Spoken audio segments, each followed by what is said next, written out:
What's going on, everybody? We're going to get ready to get this show started in just a few moments. We're going to get ready to talk about the Titans facing off with the Cincinnati Bengals coming up this Sunday, and also we're going to talk. We will talk a little bit about the Todd Downing situation.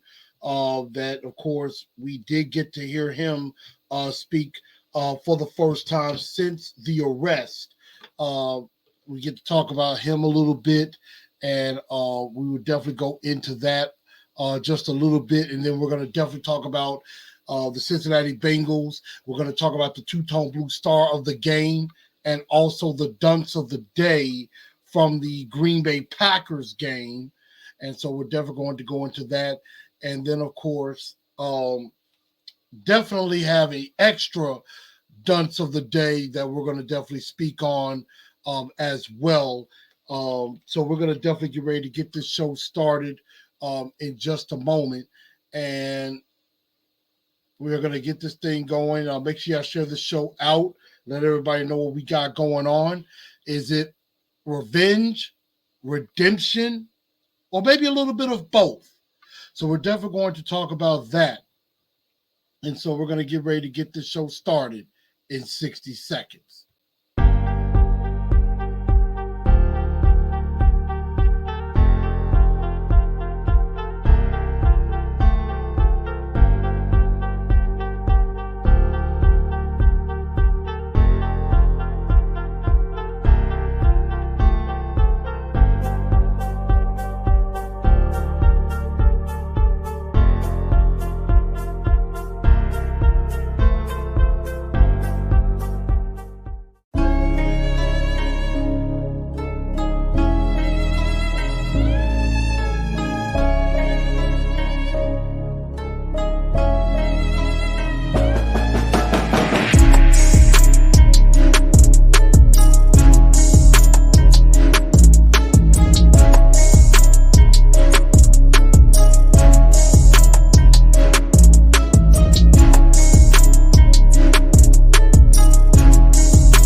Good evening, Titan Nation. How's everybody?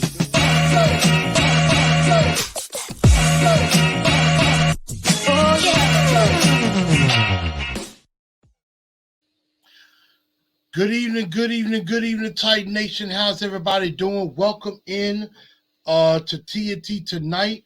I'm your man Chris, aka Blue Enforcer. I know we're coming on a little bit early tonight instead of 6. I'm doing it at 5 because I know the Thanksgiving holiday is coming up, and got a little family visiting for the next couple of days. So definitely want to make sure I spend a little bit of time with them and things like that. So that's why we're going on a little bit early. I know a lot of y'all, some of y'all are going to start cooking tonight, and also some shopping is probably going to get done and everything. So I do ask everybody to share this show out.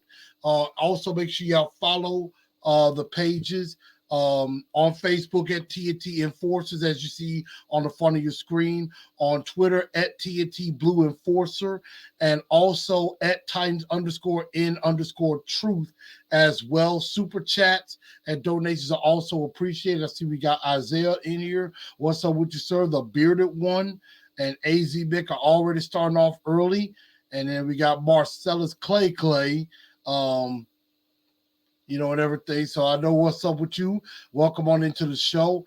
And before we do get started, I do want to start off with some sad news that we did get, and that we did get over the last couple of days.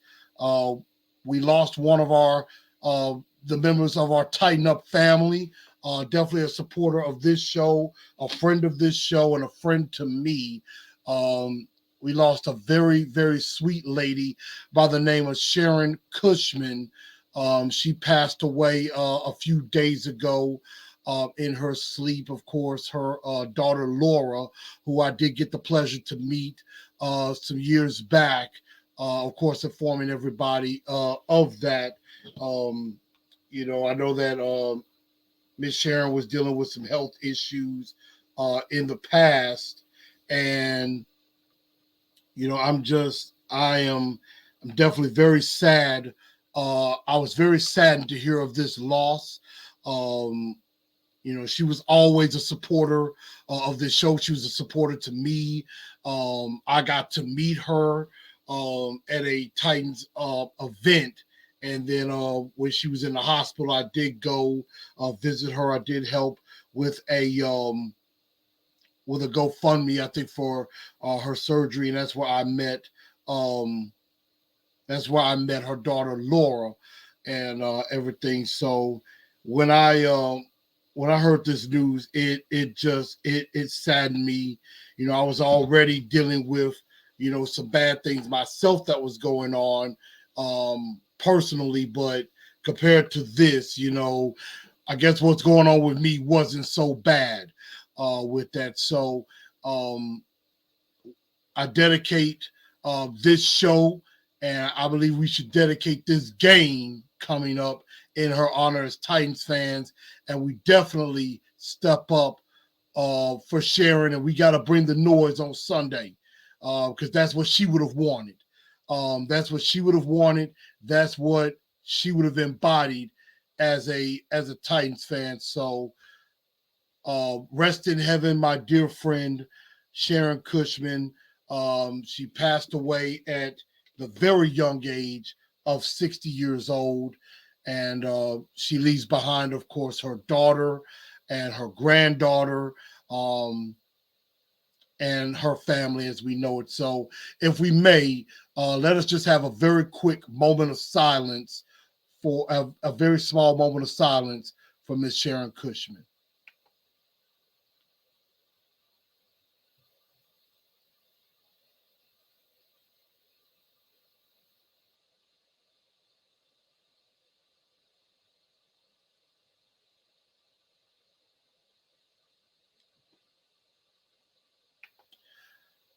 Thank y'all for that.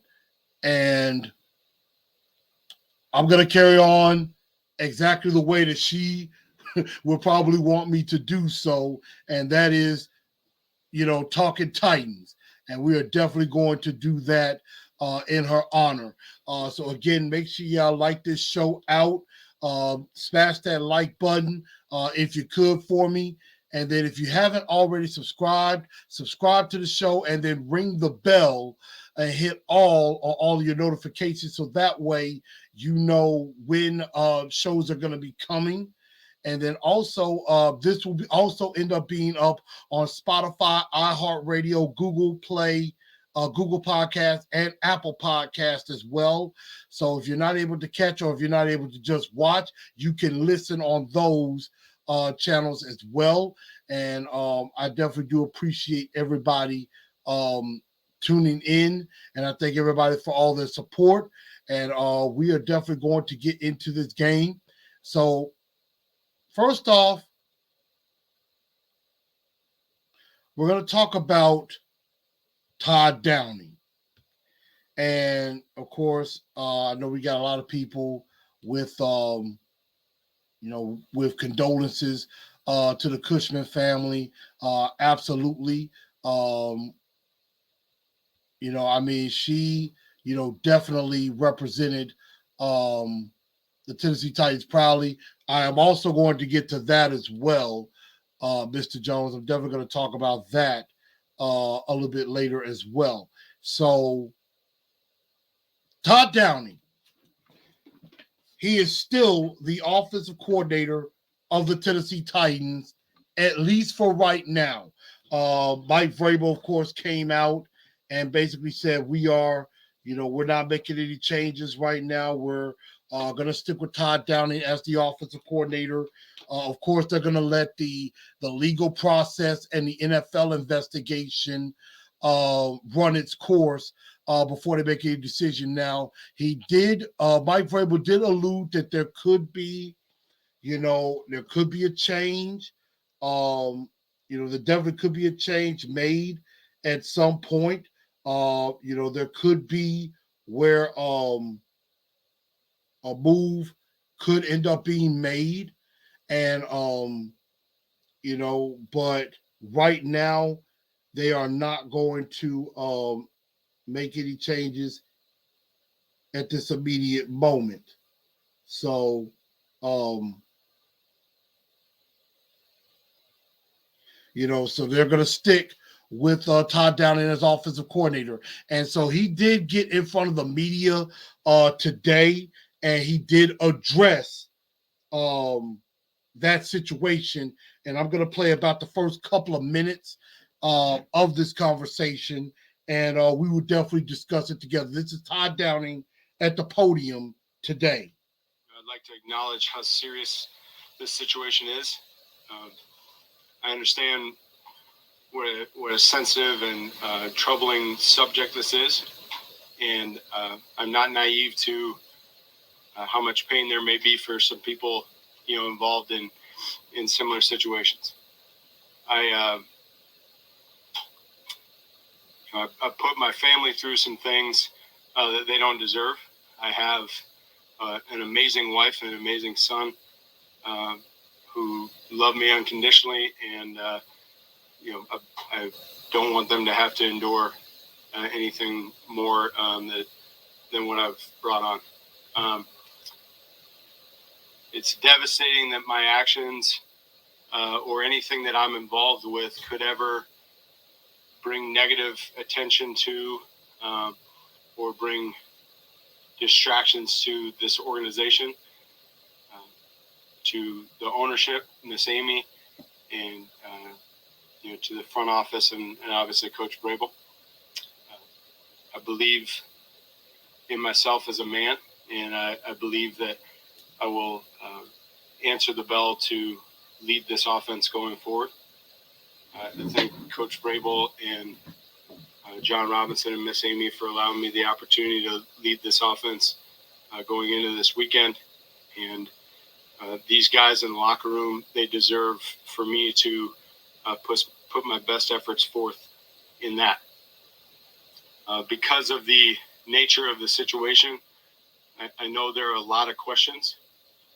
I know people are looking for details and answers, and unfortunately, because of the situation, I'm not able to discuss quite a bit of that evening. And at the proper time, when appropriate, I will answer any questions that I can. Okay.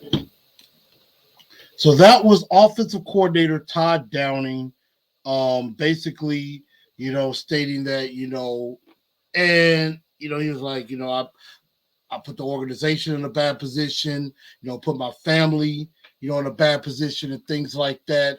And I get it. I could tell there was some remorse there.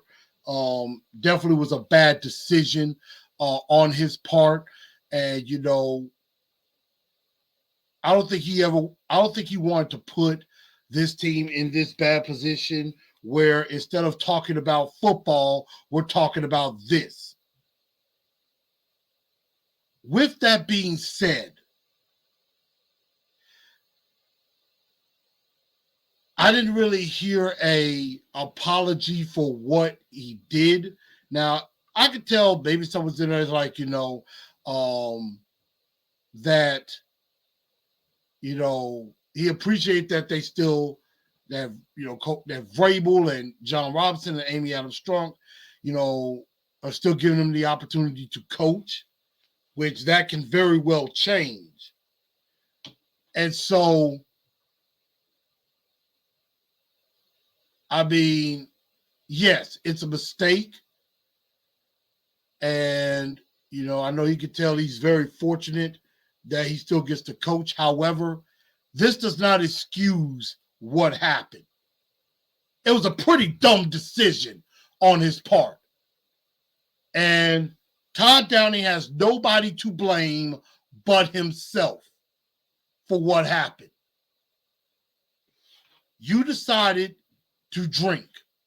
You decided to try to drive, knowing good and well that you were intoxicated or that you had a little bit too much to drink. And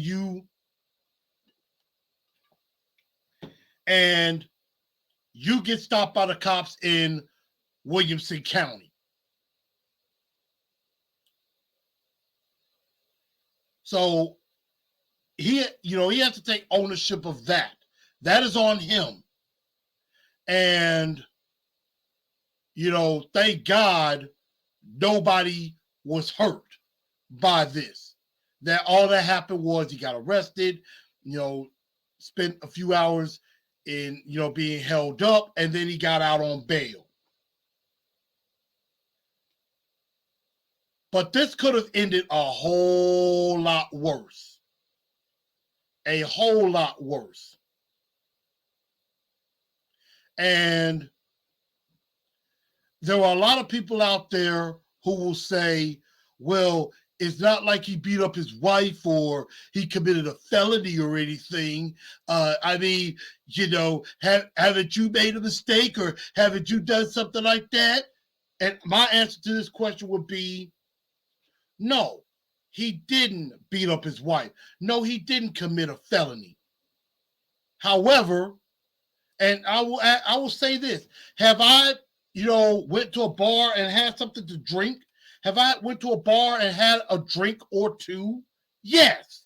I think many of us, we're adults in here, can say we went out to a party or was hanging out with friends and we had, a little alcohol. But the difference between, I will use myself as an example, I've never been arrested for DUI. I've never been I've never had to take a breathalyzer test. Now, I have, again, been to a club where I had maybe a drink or two, and then I had to drive. But the difference is that what I usually do, and I explained this on the post game, that I usually control how I drink because in my mind, I already know I'm going to drive. So I try to make sure I stay under control. So I might have a drink right when I get there, and maybe an hour or so later, I might have one more. I try to spread it out. And then after that second drink, if I choose to have one, I chill, I party a little bit, let that drink wear off for a bit.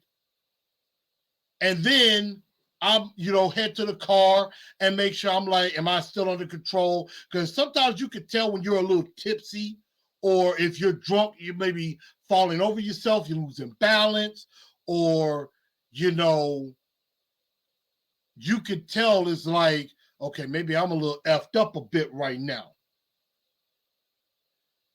And,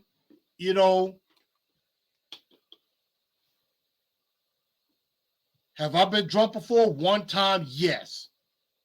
I had a major headache. Now, yes, I got home safe and sound and took my time, but I had a major headache. I had a major hangover the next morning. And I learned my lesson, like, I ain't doing that no more. Because number one, I have to be responsible in driving. Number two, I will be putting my life at risk and somebody else's life at risk. And I don't want that on my conscience. That could have ended a lot worse for Todd Downey. Because he could have gotten himself hurt in an accident, or he could have hurt somebody else. He could have gotten himself killed, or somebody else could have been killed. We've seen a lot all over this country, deadly car accidents due to drunk driving, or innocent bystanders or pedestrians, hit by cars and killed due to drunk driving. We've seen that happen all the time. So you got to be right in your decisions. Again, I am not trying to bury him. I know there are a lot of people that think he should be fired for this. I don't think it's a fireable offense. However, there needs to be some discipline. And the Titans should have been proactive and kind of gotten ahead of this and showed the NFL, hey, you know what? We're not condoning this. And we're going to take care of this. And probably should have suspended him at least a couple of games. But now, in a way, it makes it look like the Titans are trying to sweep it under the rug, or it's like, you know what, we'll let the NFL handle this, but in the meantime, we're accepting it. That's kind of what it looks like. And I do want to get y'all thoughts as we talk about this. So right now, Todd Downing remains the offensive coordinator. And the Titans and Mike Vrabel has basically said, we're letting the investigation play itself out. We're letting the legal process play itself out. And who knows, this process probably ain't going to really get going until after the season is over. We've seen that. Things with Bud Dupree, that's not going to happen until the offseason. Rashard Weaver, that's going to happen in the offseason. So this whole thing is probably not even going to transpire until after the season is over, as far as legal action. I mean, in Arizona, the offensive line coach groped a woman down in Mexico and was fired by Cliff Kingsbury. That's setting a precedent. So, I mean, more is going to come of this, and it's really taken away from the game itself. But Todd Downing is going to have to face some type of disciplinary action for this at some point. And I think the Titans should have gotten ahead of this a little early, because it does make the Titans look very, very bad.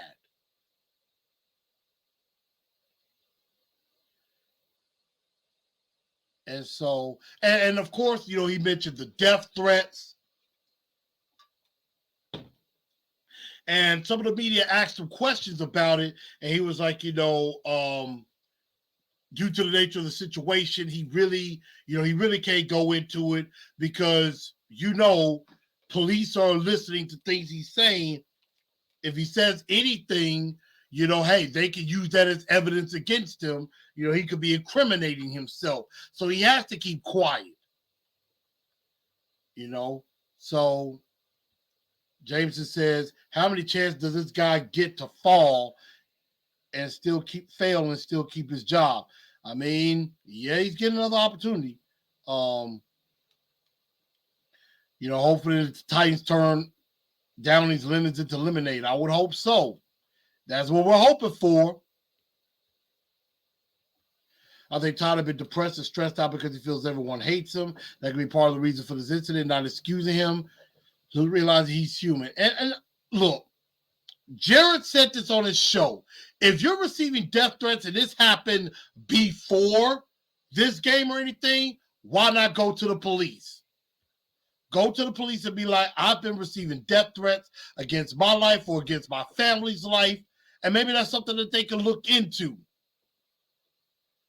But the fact that you bring up death threats now when this happened, and I get it, in press conferences before, he's not going to say, hey, against Denver, what we're going to have to do is we got to, definitely, we're leery of course, Patrick Surtain, and, we definitely got to try to protect the football and things. Oh, by the way, I've been receiving death threats against my family. He's not going to bring that up. But I'm just saying secretly, now we do not know all of the facts, and we will be getting the facts. So we're definitely going to see. We're definitely going to get more information. And they were saying that he was driving over, close to 90 to 100 miles an hour. And then when they stopped him, he was doing 50 and a 40 in Williamson County.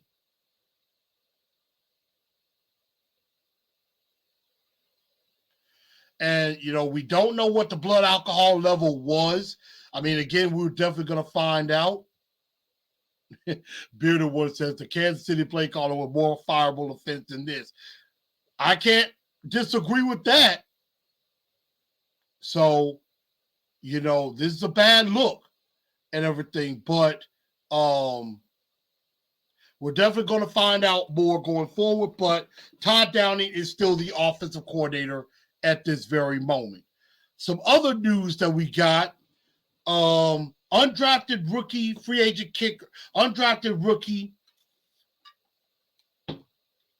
Caleb Shudak was activated off the PUP, and he could suit up in place of Randy Bullock.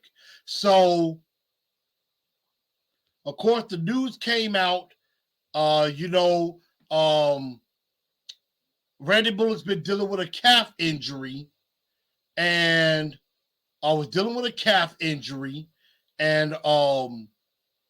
and so, that's why they had Josh Lambo kicking in the game against the Green Bay Packers. He went 3 of 4. He did miss an extra point. But I want to say he did kick a field goal that was good. So, but they did cut him. And now Caleb Shudak being activated does say that it could be possible that he may get his opportunity. And there was some talk in OTAs that Caleb Shudak could have given Randy Bullock a run for his money. And, of course, Craig Ackerman says one thing about Shudak, he has the bigger and more powerful leg. And Randy Bullock did not, I don't think Randy Bullock practiced today.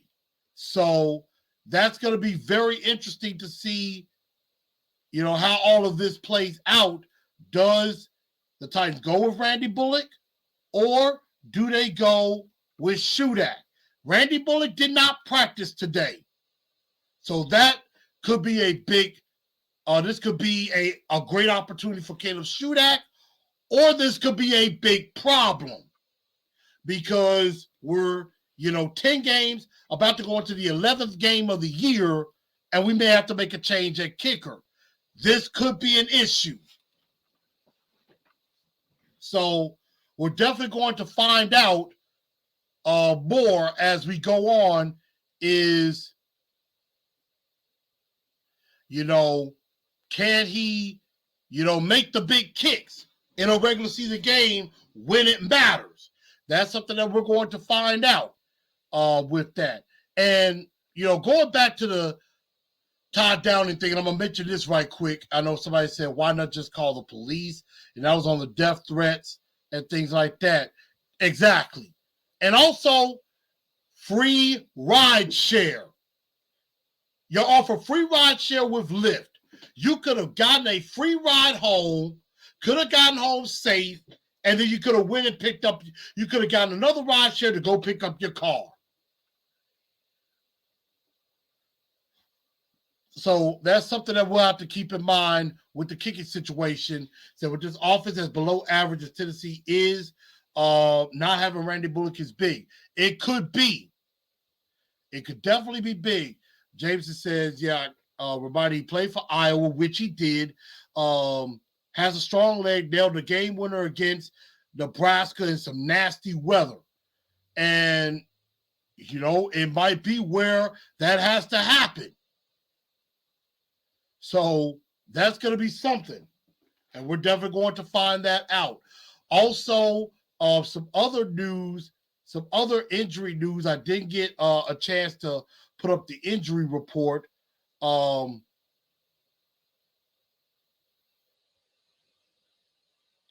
actually going to share the screen. I do have the injury report.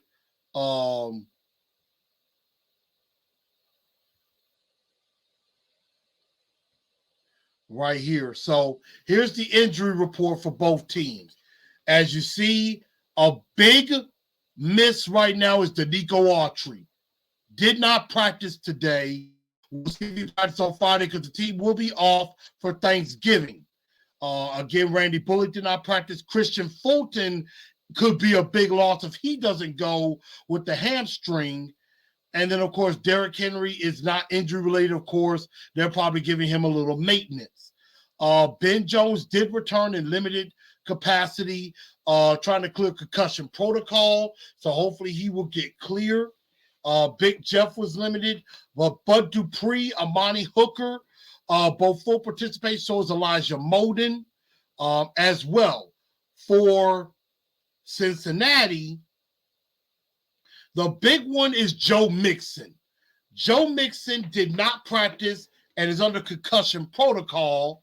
And also, now it is expected the Bengals are preparing as if Jamar Chase is going to play in return. He was limited today with his injury, but they're saying that Jamar Chase could come back for this game, and they are expecting him to come back for this game. Now, we don't know.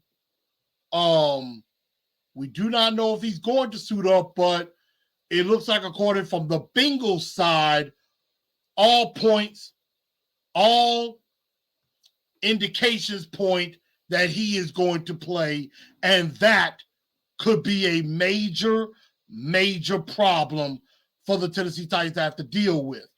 So we're definitely going to see about that. Some people say, can Stonehouse kick field goal? It'd have been nice if he could. Titan South says Traylon gets his first TD. I would hope so. That would be great. Said, what's happening with the secondary? Doesn't feel like we're missing Fulton, Farley, or Hooker. I mean, Hooker practiced fully today. Fulton did not. Farley's on IR, out for the year for the second straight year, and I'm starting to kind of give up on that because it looks like that's leaning towards a bust as far as that. Is Bud Dupree back? Yes, Bud Dupree did practice, says he's feeling good, and he could definitely be going in this game. So, getting a couple of guys back is good, but Fulton and, Fulton being down and Danico being down is a pretty big deal, honestly. So we're definitely going to see what happens with that injury report. So again, you see that Danico Autry did not practice, Randy Bullock did not practice, Christian Fulton did not practice. So we'll see how they look on Friday. Ben Jones did practice, trying to get over the last stages of concussion protocol. Amani Hooker, Bud Dupree, fully back. Big Jeff was limited, but the one for the Bengals to watch out for, definitely Jamar Chase, but Joe Mixon, missing him could be a big deal. Even though Samaje Perine in the game against Pittsburgh did very well in his absence, there could be an issue there. So we're definitely going to find that out. And so from the Packers game, I want to know, who is your two-tone blue star of the game? Who did the job to get it done? Was it Ryan Tannehill?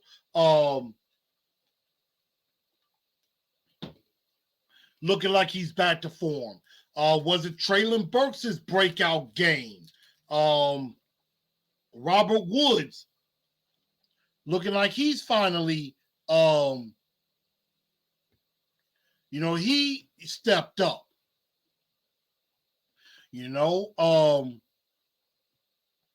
Where can we go with that? So, I mean, there's a lot of ways you could go with that as far as this game. So, who is your two-tone blue star of the game?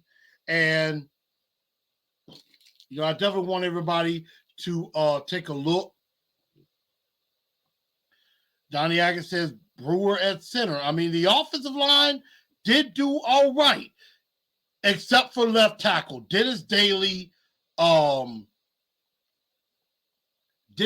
stinks. That much is true. So I need y'all nominations. D09 is going with Tannehill. Let's see. James is going with Robert Woods. Making those critical third down catches. Jones going with Tannehill or Burks. I could definitely see that.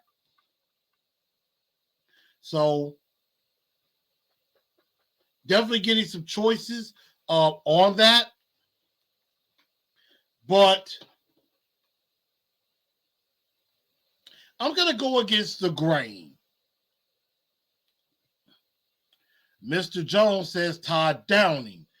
Now, I'm going to say the two-tone blue star of the game, and this is for the game, I'm going to go with Todd Downing on this. Even though I was thinking about Traylon Burks, and I was about to say that because I think that was a breakout game, and I hope they build on that. Y'all forgive me, I'm on a cough drop. And Tannehill definitely looks like he's back to form. But Todd Downing called a heck of a ball game. He called a really good ball game. That 18-play drive was excellent. Even though they did not score off of that drive, on that fourth down, when they went forward with Derrick Henry, I think every last one of us would have called that play. 4th and 1, you give it to Derrick. I think there may be like 1% of the fan base that would have said, you don't give it to Henry in that situation. It just happened, hey, the Packers made the stop. But at the end of the day, you know, what happened after that was the Packers ended up going 3-and-out anyway. So it didn't end up hurting us. So I'm going to give the star of the game to Todd Downing for the good game that he called. You know, definitely could give some love to Tannehill because that was a heck of a game, throwing for 333. Now, that one interception, I just thought that was a good play by Rasul Douglas. Tannehill did see him drop back in the coverage. He thought he was going to come up a bit. And if he did stay up and Burks makes that catch, it's a touchdown. And yes, there is an article out about 4 coaches that could be potential head coaching candidates. And one of them being Shane Bowen.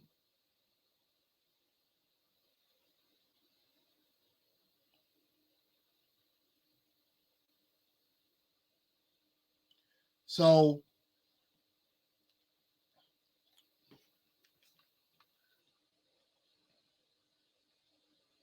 you know, Todd Downing, and this is from Tom Pelissero as a potential candidate. You know, Downing before the DUI was 1. Shane Bowen is another. Ryan Crow, the outside linebackers coach, was the 3rd. And then the last is Tim Kelly. So those were the 4 coaches that could end up on the list of potential head coaching candidates. And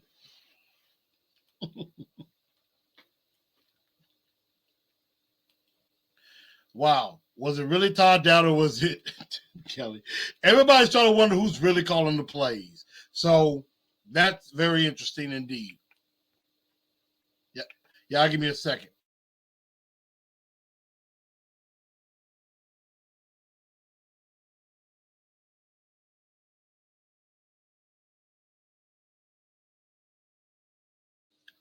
So that was very interesting. So Todd Downing, two-tone blue star of the game. And when there's a star of the game, there's also a dunk of the day. And there's only really 2 possibilities.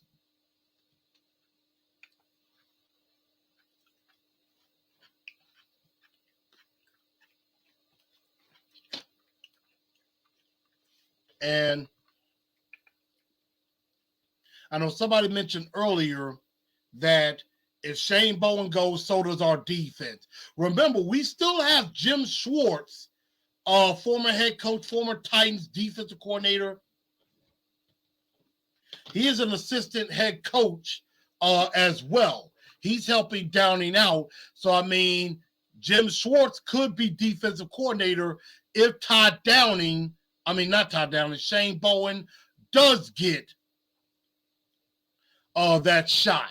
So, Titan South says, I think Tim Kelly might be getting more involved. I mean, that would be good. Donnie Atkins says, I like the Schwartz Bowen collaboration. So do I. And Paulie D says, it's funny how the media always picks against us and we win. Well, the opposing team had a bad night. And obviously, that was a lot of what national media talked about. I mean, Good Morning Football, Jason McCourty gave us our love, but, a lot of the shows really just hammered in on what's wrong with Aaron Rodgers. Aaron Rodgers is to blame. Aaron Rodgers this, Aaron Rodgers that. I mean, they basically was just hammering down on Aaron Rodgers and not really talking about the Titans winning. So shame on the national media. But the dunks of the day, I think, is pretty easy. Honorable mention definitely goes to Dennis Daly, or Dennis the Dud Daly, because he's the only thing that's holding this offensive line back. And I really do think if Ben Jones returns and Aaron Brewer plays guard, they really should consider Dylan Raiders at left tackle. They really need to consider that and stop being stubborn and just put him at left tackle. That is his natural position. And I think he would be better because he obviously plays better on the left side than he does the right. And did you see Keyshawn put us in his top 8? No, because Meeshawn, I should say, is an idiot and has been a Titans hater his whole life. So I'm not giving any love to Meeshawn Dumbtail. Ain't no way. So Dennis the Dud Daly does get honorable mention, but the dunks of the day, once again, has to be Todd Downing. And I think that is a first where I've given the star and the dunks of the day to the same person. And that's because of the dumb decision that he made after the game. And so, that is, again, that was a bad decision. Philomatic says, tell me how you don't watch Tennessee Titan game without telling me you don't watch. Todd Downing could be considered a head coach. Now, that I agree. I mean, for a minute, the Tennessee Titans were the 32nd ranked offense in the league. Now we're up to like 29 or 28th offensively, if I'm not mistaken.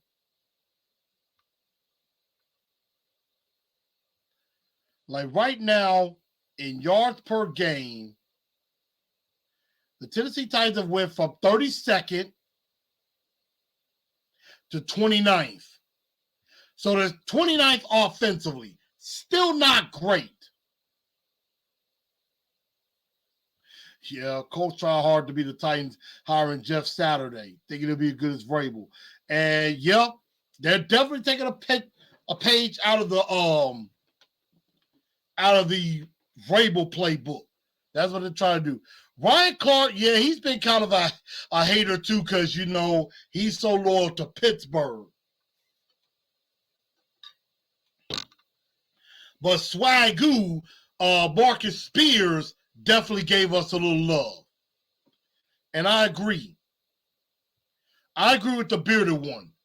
We're not the sexy team. We're not the team that scores, 30 points a game and we're not the team that scores 30 points a game and has, 300-yard quarterback every week and has, 100-yard receivers running everywhere. So, yeah, I mean, That's why. And I'm with Jameson. It's like, forget the whole national respect factor. Keep winning. That's what I would say. Keep winning. And that's how the respect will come. So that was something interesting, giving a star and a dunce to the same guy. And so, yeah, I'll give you some questions for Pick My Brain while we do talk about a couple of things. I do have a couple of questions for y'all.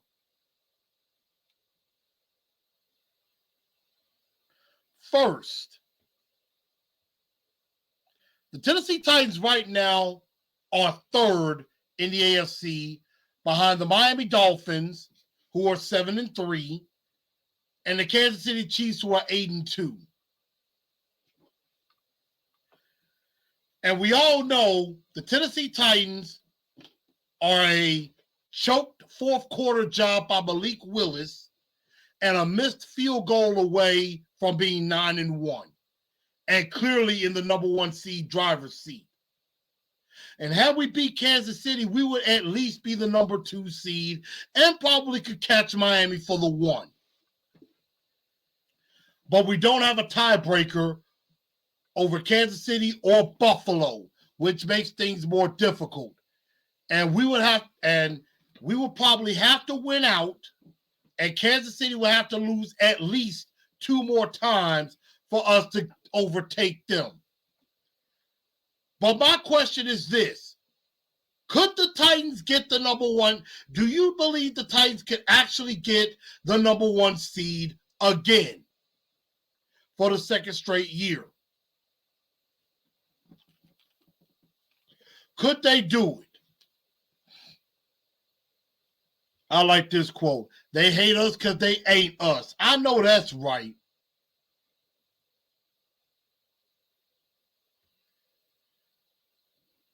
I would love to get the number 1 seed over the Bills since they buried us, but just winning the South is cool with me.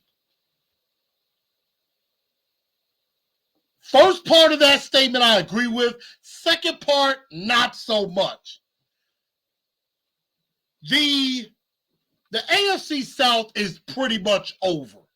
Barring a miracle, we're 3.5 games up on the Indianapolis Colts. 3.5 games ahead. I don't think the Colts are going to catch us. Excuse me. Because looking at the Colts and the remaining part of their schedule, now they have the Steelers coming up. I believe that's Monday night. They have the Steelers coming up. They still got to go to Dallas and to Minnesota. Both of those games they could lose. And it would not surprise me. It would not surprise me if the Titans win this game against the Bengals. I could see Titans-Eagles getting flexed to Sunday night. But I don't know if that'll happen because, unfortunately, the national media still loves the Cowboys for some reason. But they have to go. They have to play Pittsburgh, go to Dallas, to Minnesota. They play the Chargers. They got to play a good Giants team, and then the Texans. So they got 3 really tough games coming up.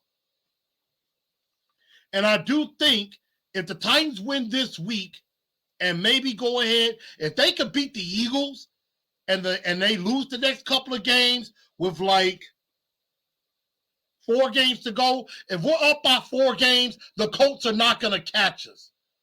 We could potentially win the AFC South within the next 3 weeks. Like officially.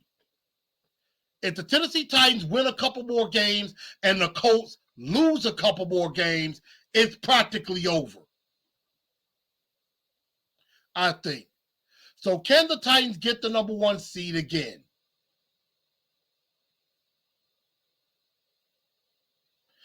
The offense has been improving week by week. Now that I kind of agree with, and I think the offensive line, again with the exception of Dennis Dudley, is getting better. Dion says Bengals have a lot of weapons. How do you think we can win? They stopped Derrick Henry last year too, and that will go to our 4 points of victory. The Titans can do it, but I don't prefer it. They play better as underdogs and on the road. James says, yes, there's a possibility. Yeah, we can go back-to-back number one seeds. They will really hate that. And I would agree. And I mean, yes, I know a lot of us are afraid about last year because we were one and done as the number one seed. And it's a little scary. I get that. So I do understand that. Bearded One says, I'm dreading playing the Eagles. AJ liable to go for 200 yards. I mean, I'm not scared of the Eagles. The Eagles are good, but they're not invincible. The Washington Commanders prove that. So I think we could definitely go after the Eagles. I could see that. And I think they can get the number one seed again. I don't know if they will, because Kansas City losing another game is probably going to be pretty difficult. Because Kansas City, down the stretch, they got the Rams. Now they go to Cincinnati to play the Bengals. That's going to be an interesting game. But then after that, they got the Broncos twice, the Raiders, the Texans, and the Seahawks. So if the Chiefs are going to lose any games, it will be one of their next two. And that's about it. And I know another team that a lot of people are worried about is the Baltimore Ravens, because they have literally nobodies left, and they're 7-3 as well. And I know a lot of people probably don't want the number one seed. So we're definitely going to see about that. Now, going into this game against the Cincinnati Bengals, is this a revenge game or not? Is this a revenge game or is this more of a redemption game? And they both could kind of be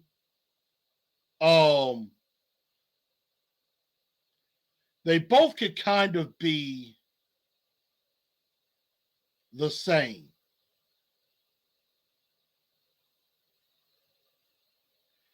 And if it's me, I do think it's a revenge game. It has to be. It has to be a revenge game. I think it's a revenge game for the team. I think it's a redemption game for Ryan Tannehill. I do. I think it's a revenge game for Tennessee. It is a redemption game for Ryan Tannehill. So what do y'all think? Is this revenge? Is this redemption? Which one? Now, Mike Vrabel and some of the players have played it off. They've basically said it's not a revenge game. Half the guys on this team were not a part of that game last year. So it's not a revenge game. It's about going out there, trying to play, and get a win.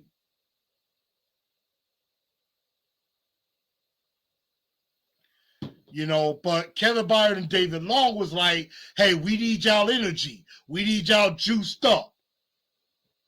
And I agree. I think more of us fans think of it more as a revenge game than the Titans do. But I agreed with Austin Stanley on A to Z Sports. And I don't know if I could bring that up where it is mentioned. But here they are. Titans players and coaches do not view the Bengals as a revenge game. Caleb Sell, Steven Sell, Eric Sell, Michael Sell, Jonathan Sell, Eddie Sell. MB buy. So Says sell. Steven's selling. I am absolutely selling all the BS the Titans players and coaches are spewing out there this week. That is a load of crap. They're going to say this, and I thought it was interesting because how logistically things went throughout yesterday's media availability. So Austin's basically saying, look, it's a smokescreen. It's BS. We all know it. It is a revenge game. And I agree completely with Austin. I think they are spewing nothing but bull crap. This is a revenge game.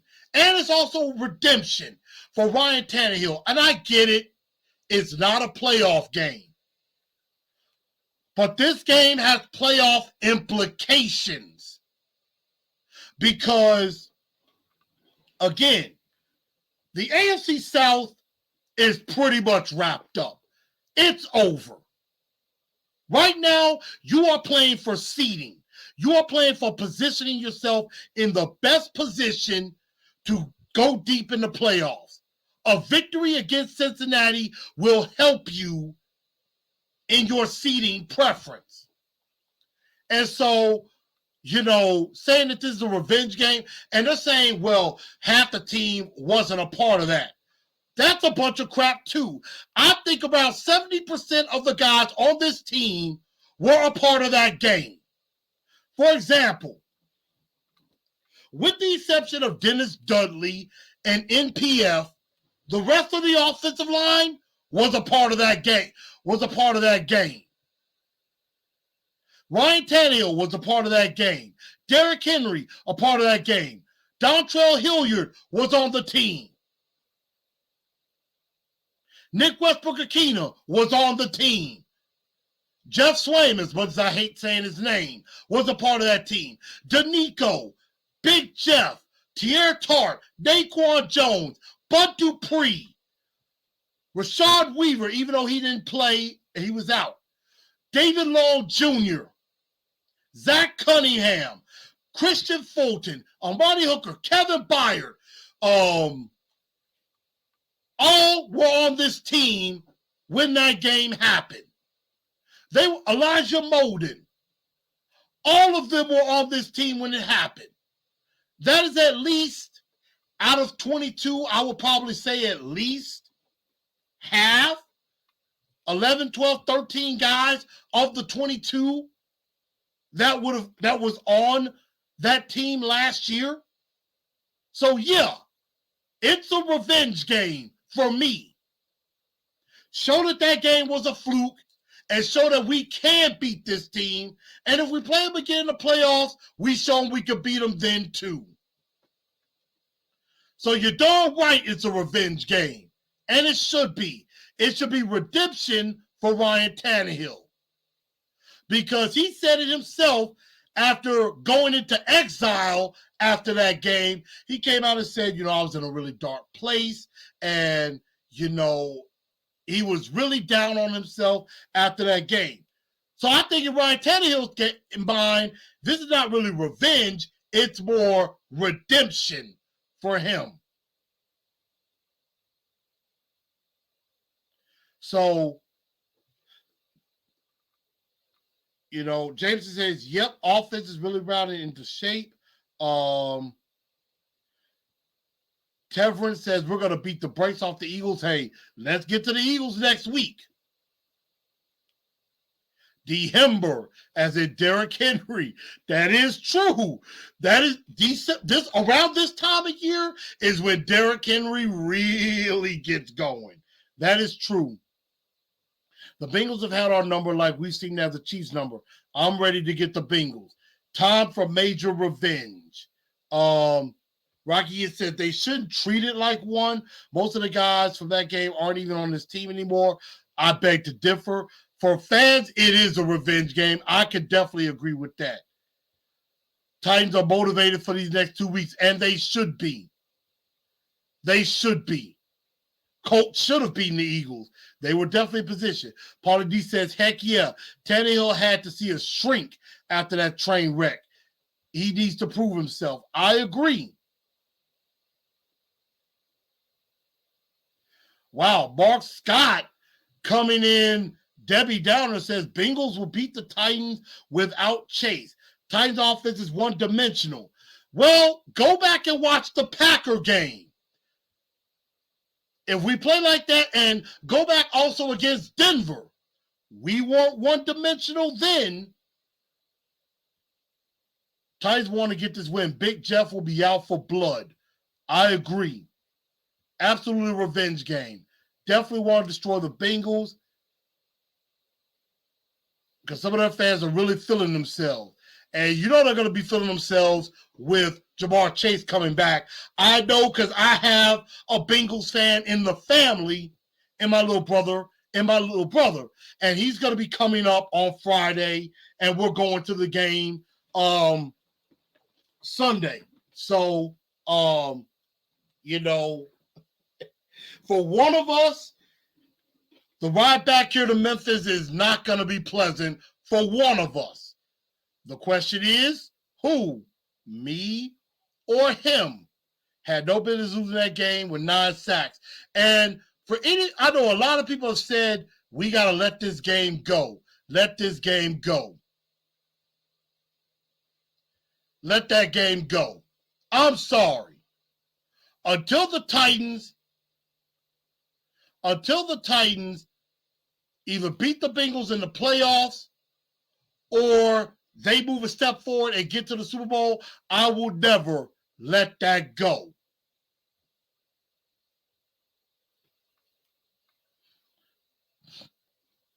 So I think for fans, it's definitely a revenge game. For Ryan Tannehill, it's a redemption game. So let's get into the 4 points of victory, because somebody asked earlier, how can the Titans defeat the Cincinnati Bengals? And that's a very good question. Point number 1, we start on the defensive side of the ball. You got to get pressure on Joe Burrow. The Steelers had some issues with that. And one thing about it is that Joe Burrow was getting the ball out very, very quickly. Within about 2.5 seconds, he's getting the ball out and definitely trying to mitigate the pass rush. And that is the best way to neutralize a pass rush, is to get the ball out very fast. He drops back, throws. You do that, you do it before the pass rush gets to you. And so you got to find a way to have Joe Burrow hold the ball just a little bit longer so that the defense can get to him.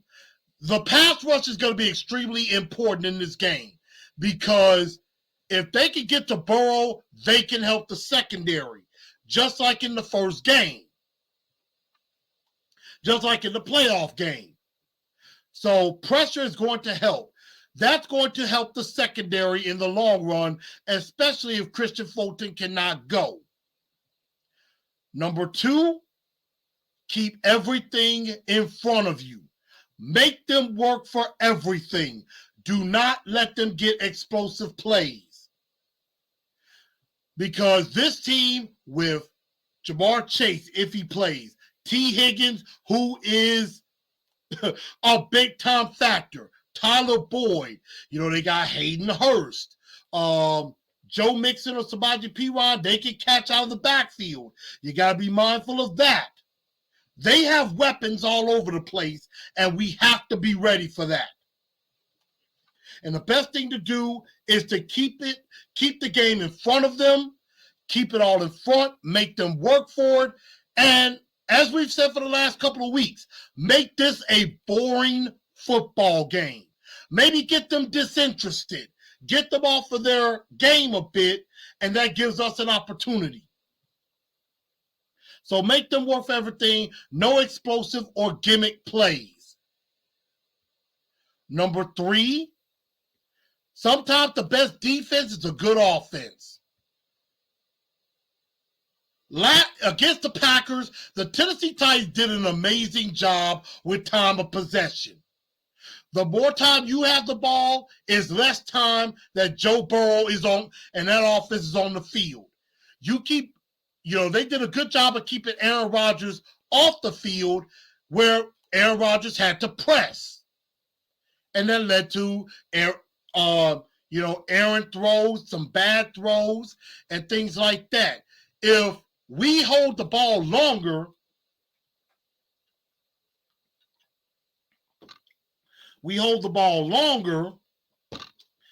that's less time for Joe Burrow and Gang to be on the field. Sustain drives, convert third downs, let Derrick Henry do his thing, and get points. You can't have a lot of empty possessions, not against this team. And then last but not least, you got to continue to build with Burks, Hooper, and Okonkwo. You got to continue to build with these guys. Build on what you did against Green Bay and against Denver. Build with that and continue that chemistry. Because Austin Hooper has come alive recently. Had 2 big touchdown catches. Okonkwo has had a big play in the last couple of games. And then Burks broke out. So we have got to continue that chemistry. If we do that, that's going to help this offense in the long run. Keith Hill, what's up with you, sir? I appreciate the love. Put the clamps on Bengal, play our style of football. I agree. And sometimes the best offense is a good defense. I agree. And we see that Mark Scott is a Bengals fan. So, of course, I always appreciate any NFL fans coming in. And, Mark, I think you're feeling yourself a little bit. I don't know if I would be completely feeling myself if I am you. I mean, don't get me wrong. I like Joe Burrow. Joe Burrow is a bad man. I like Joe Burrow. I like Jamar Chase. Not going to disrespect the Bengals at all. I like Joe Burrow. But I think we have the better defense. The Bengals have the better offense. The Titans have the better defense, in my honest opinion. And you got to get nasty. I definitely agree with that. So, and Mark, the only reason y'all escaped with that game by the skin of your teeth is because our quarterback threw that game away. Y'all knew you were scared, and you should have been. But that's fine. That's in the past. We're going to get you. We're going to get you, and it's going to be okay. So, Mark, we're going to have the moment of truth in just a moment. But payback is up. Exactly. It is definitely one of those. So, I know Mark is trying to irritate everybody else, but, hey, Mark, we appreciate you watching the show. We appreciate you watching the show, but we know you're a Bengals fan, and that's okay. So for the moment of truth, again, the 4 points to victory, get pressure on Burrow to help the secondary, make them work for everything, no explosive or gimmick plays, sustain drives and get points, and continue to build the chemistry with Burks, Hooper, and Okonkwo. Now to the moment of truth. Who wins? Titans or Bengals? You can go ahead and put your predictions out. Obviously, Mark is going for the Bengals. Who wins this game?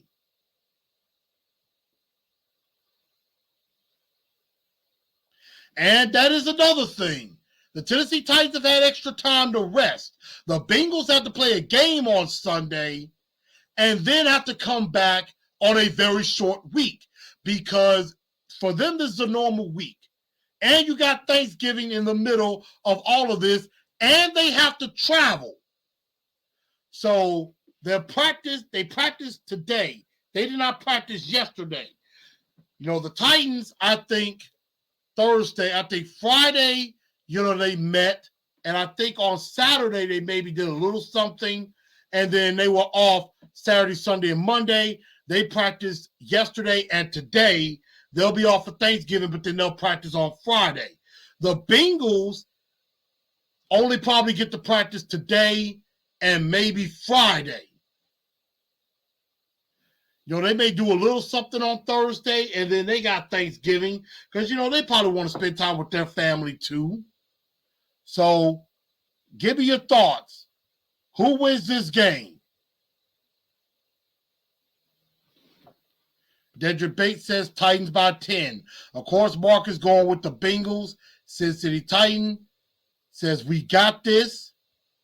AZ Mix says Titan 34, Bengals 20. Mr. Jones says Titan 38, Bungholes 10. Titan Rossi says revenge and redemption. We'll take them both. I agree.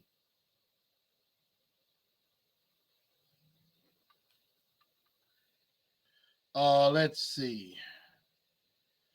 Bearded type Pauly D says 24-20 Titans win this game at home. And Vrabel's record when he has time to prepare. That is true.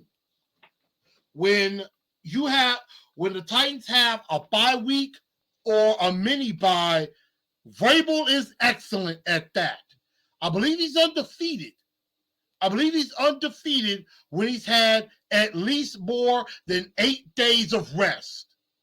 So we know they're ready. And see, the thing about it is, Cincy was just on the road. They had to come back to Cincinnati, and they're going on the road again.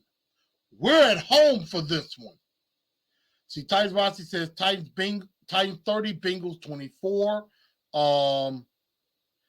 Bearded one says, I think Tannehill decides his game. If he can't help the offense when Henry is being keyed on, we lose. If Titans can swing the ball, we win. James says they're going to destroy the Bengals. Kent Woods, our Titans hater, is picking us. I don't know if that's a good thing. But again, Mark, I appreciate you being a part of the show. James says 31-14 Titans. My prediction is this. I think the Titans get it done. I think the Titans are coming off of that game against Green Bay. They're feeling pretty good. I think they have more weapons than they did last year. And I think there's some confidence growing with Treylon Burks.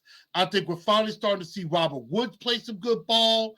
I think Hooper is going to be big time in this game because I think he could do some of the things that even Pat Freiermuth did last week against the Bengals and could definitely be a big part. Chigakonkwo could play a big role in this game. So I think the Tennessee Titans get it done. I think Ryan Tannehill has a good game. And I think the Tennessee Titans get this victory and get it done. And I'm with Browser. If they can pass the ball, they can win the game. Now, Philip Madden says we're 0-3 against teams with winning records this season. Yes, that includes the Giants, the Chiefs, and the Buffalo Bills. That is true. Our 3 losses are to teams with winning records. This would be a statement win if we can beat a team with a winning record. And I think we're due. Mark Scott, of course, is going with the Bengals. We need Hooper and Chig to help Burks and Woods not be locked up as they emerge. And I do agree with that. And Derrick Henry is motivated. Definitely. So I think the Titans get it done and they get this win.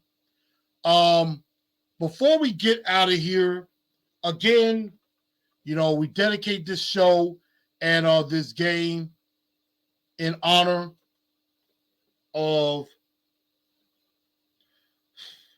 our fallen Titan family member, Sharon Cushman, who passed away a couple of days ago. Was definitely a big Titan fan.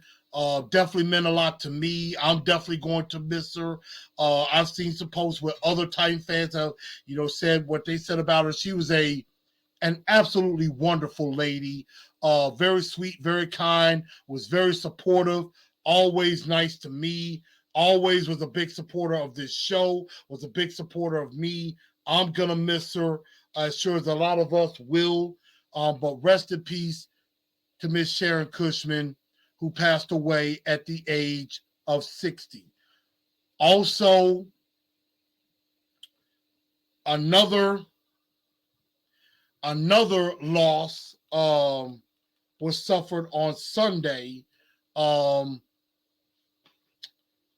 one of my favorite characters of all time. As some of you know, I am a huge Power Rangers fan. I am a big Power Rangers fan. Um, you know, I love the Power Rangers. I eat, sleep, and breathe the Power Rangers. And this one hurt my heart. And that is the passing of the greatest Power Ranger of all time, Jason David Frank, aka Tommy Oliver, aka the original Green Ranger. Passed away at the age of 49. I believe the rumor is that it was due to suicide. Mental health is he got into a confrontation with his estranged wife, and he committed he's an apparent suicide. That one hurt me because he was, besides Zach the Black Ranger, was one of my favorite Power Rangers of all time. Was Tommy, the original. Was definitely very open. He was out there at Comic Cons. He did some MMA for a little while, and I did not get to meet him personally. But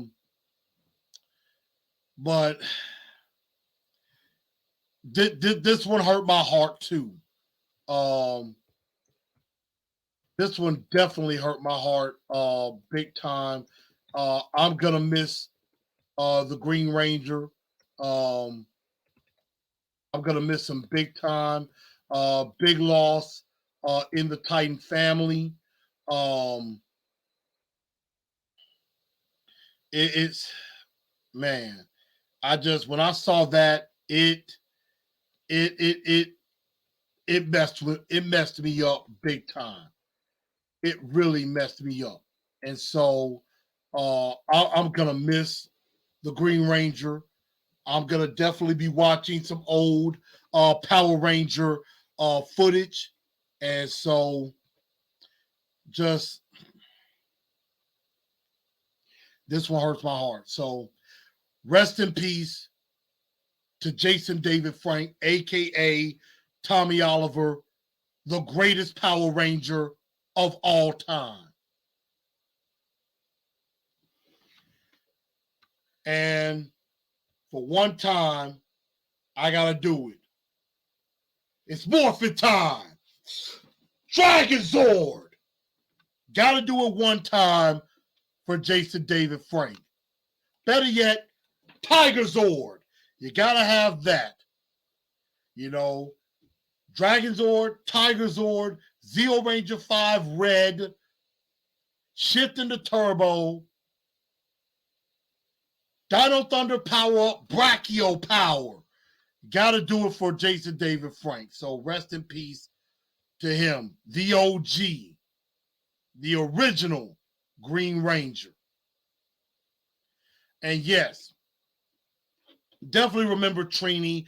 Ty Trang passed away in a car accident years back, very, very young.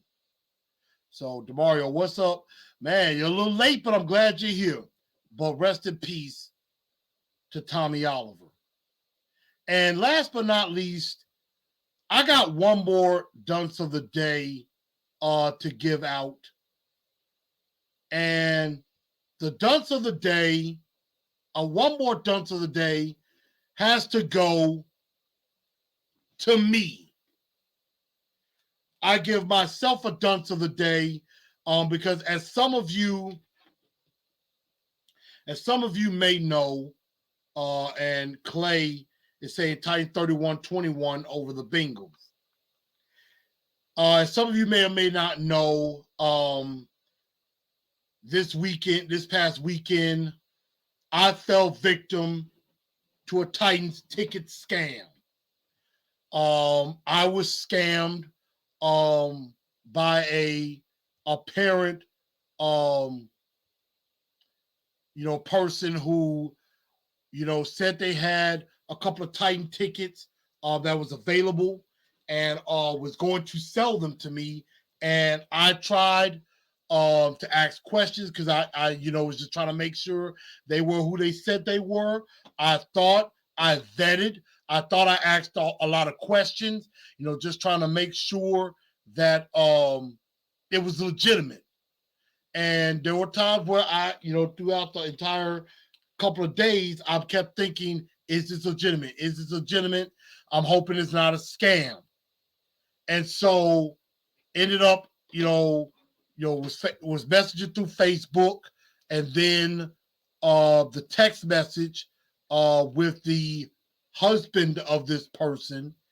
And then the second that I transferred the money over, there was no more communication. No more communication.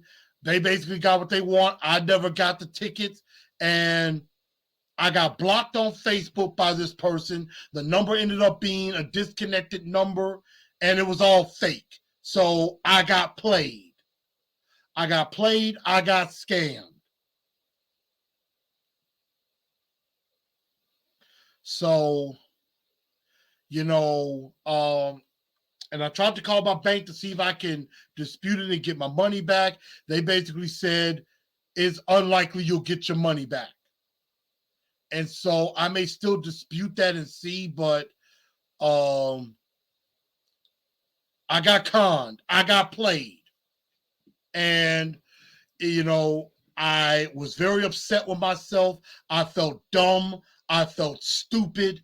I felt like I thought I was trying everything in my power not to get scammed, and I did.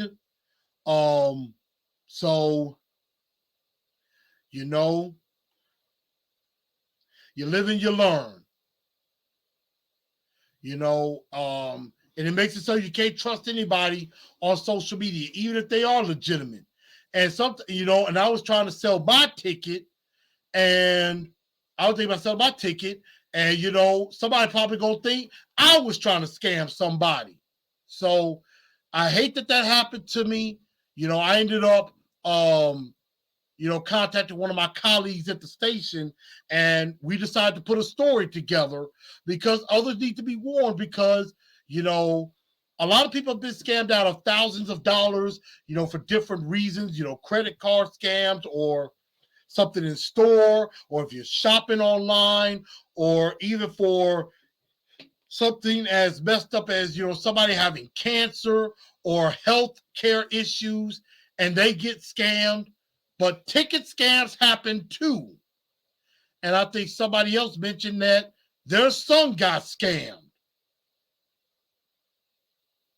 So it definitely happens. And I just hate that I was the victim. So dunce of the day to me.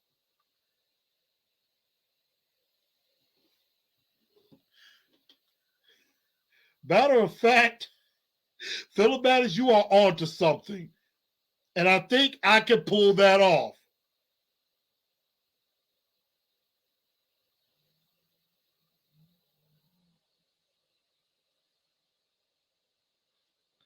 So I think I'm going to pull that off. So hate that happened to me, but we're gonna move on. Definitely do appreciate everybody watching the show. Happy Thanksgiving to everybody. I hope everybody has a great Thanksgiving with their family. I do have to work a little bit tomorrow, but I will get to spend some time with family as well. So,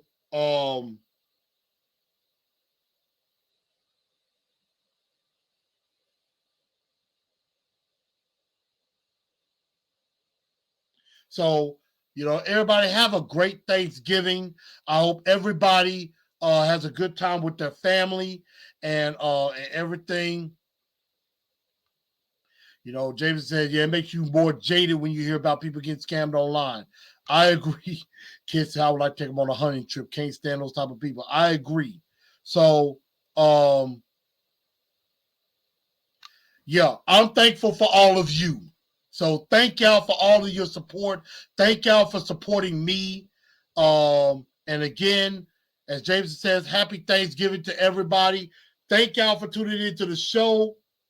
I am going to leave y'all, hopefully with the right sound.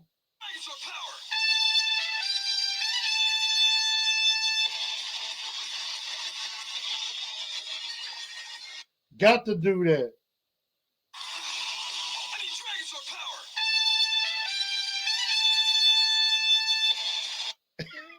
I had to do it for the people.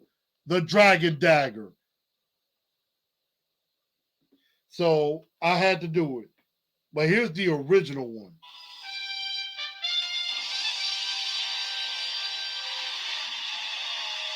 Got to do it. And this is my way out, y'all. Again, like the show, subscribe to the channel.